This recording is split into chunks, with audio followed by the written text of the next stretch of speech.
これほどのマシンだったら誰もが乗ってみたいはず。しかしマンションが買えちゃうほどの札束を財布から出せるやつはそうそう多くない。それでも一度は転がしてみたいってなわけで、ビデオオプションがみんなの夢を叶えるべくご用意したのがこれ、バイノーラル録音メカカルロスくん。両耳に設置されたマイクにより人間の聴覚に近いリアルな音を再現してくれるっつうわけ。異様な光景だな。しかしこのカルロス君はそもそもいつからカルロス君になるではその走行音を実際のコックピットさながらにお届けしよう。さあこの先はぜひヘッドホンでお楽しみください。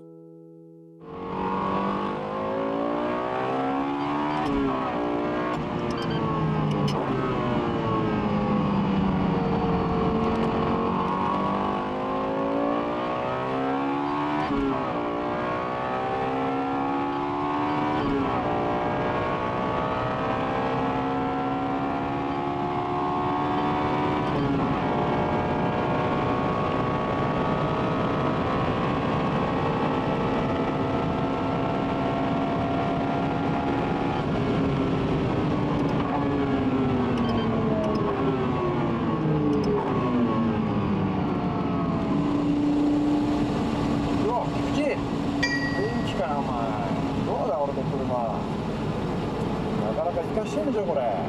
ところでお前ビザ取れたのか？ビザあれからお前入国拒否されたらね、お前よくここにいるよな。よく入管のお前捕まんなかったけどお前、まあ、しかしでも菊池久しぶりに会えてよかったよね。こういうスーパーカー日本でも作れるようになったから。魅惑のサウンド堪能してもらったかな。スーパーカーたるもの、色気とかフェロモンとかやっぱり大事ですよね。だけど男の人からの目線だけじゃそういうのってわからないじゃないですか。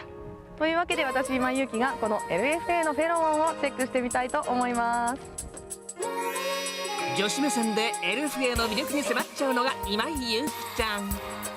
レースクイーン出身、新進気鋭のモータージャーナリストだぞ。まずは気になるそのボディから。まずですね、この平たくてそしてワイドなこのボディ、こういうのってね女から見てもこうキュンとしちゃいますね。なぜかというとすごく存在感があります。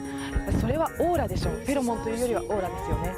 そして駆け抜けていった時のサイドビューのこのキャラクターライン、この曲線はやっぱりねドキッとしますよね。で曲線ってやっぱりその動物的なところだと思うので女性から見てもセクシーだなと思います。そして追っかけていかれてその後のリアビューですよね。今度は対してすごくメカニカルでちょっとこうメカっぽい、ちょっと銃をイメージさせるような3本のテールパイプ、あの辺とかもね、これは私たちじゃなくて男の人がもしかしたらキュンとするところなのかなと思います。次はボディの中身、インテリア。こう開いて一番最初に目に入るのがこの明るい色のソーアルカンターラバケットシート。これはもう開けた瞬間に華やぐでしょう、気持ちが。もうね特にこれは内装色がちょっと、淡い茶色になってるんですけれども、黒とかいうのももちろん選べるんですけれども、私の周りで今井総研の調べによれば明るい内装のシートが好きだという女性結構多いんですよね。ただそれに反して男性はなんか落ち着かないとか言ってね、あんまり好きじゃない人が多いんですけど、まあモテカーとして選ぶなら明るい色のシートを選ぶのもいいんじゃないかなと思います。それではちょっと乗ってみたいと思います。またこのサイドシルがすごく太いのでスカートが大変です。で結構乗ってみるとこうシートの華やかさとは真反対にこのハンドル周りはすごくシックにできてるんですよね。でまたこのカーボンとかも男の人が好きなイメージはあるんですけれども、やっぱり高級素材として女の子はもう高級なものとか見え張れるもの大好きですから、これは高級な素材なんだよというのが分かれば、分かりやすく納得すると思います。あとね、そのダッシュボードとかも素材の違うレザーを使ってるんですよ。でこれは表側を使っていて、でやっぱ高級車だなと思うのはステッチのね色がそれぞれ違うんです。こういうね細工とかは本当にデートカーとして最適だと思います。ちょっとマイナスなのはこう遠いことかなぐらいかな。最後はやっぱ人で勝負だな。とにかくシックなので、もう乗った瞬間に女の子はメロメロにはなってると思うんですけれども、こういうねハイスペックカーに乗ってる人、運転が案外やんちゃな方がとても多いんですよ。だから女の子を乗せてる時は最初はねジェントルに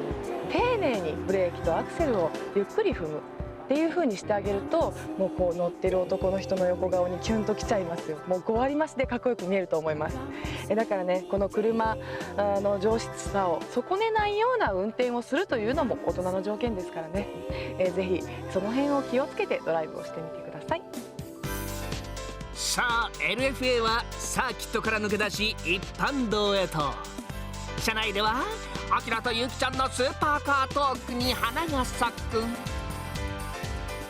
スーパーカーのイメージってのはやっぱりどういうのスーパーカーだと思います？そこねすごく難しくて、私なりにいろいろ考えたんですけど、そのスーパーカーとスポーツカーのその境目、ね、スーパーカーとスーパースポーツの境目って一体何なんだろうみたいな、明確な定義がないので。でもね、これはっきりしてるのは、絶対人が集まる。そう、すごかったですね。びっくりしちゃいました。どこに行っても人の注目をまず浴びる、車を見る人たちの目の輝きはまず違うよね、そうですよね。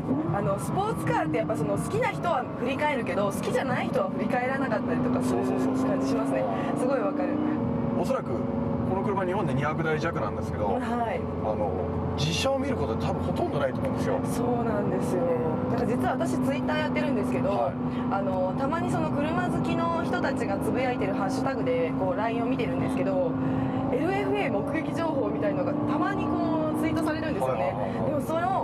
あの車見たよっていうことがわざわざ記事になる、トピックスになる車ってないですよね。フェラーリとかランボルギーニなんて、昔からあって、たまに東京だとか、いろんなところで見ると思うんだけど、なかなかねこの LFA って今お目にかかれることがないと思うんですよね。だんだん今こうその電子制御が進んで、ほとんどのスポーツカーが今電子制御でこう操れるようになってきてるんだけど、そういうのもやっぱりその日本のスポーツカーとかその国産の車がね、その辺をやっぱりこ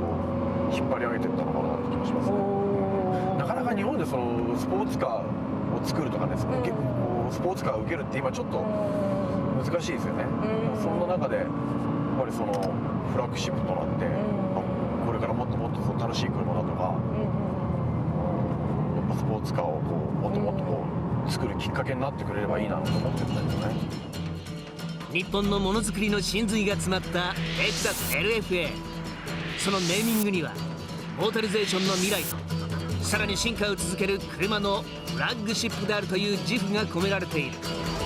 その徹底したこだわりは次の時代へ加速していくためのものだったのだ。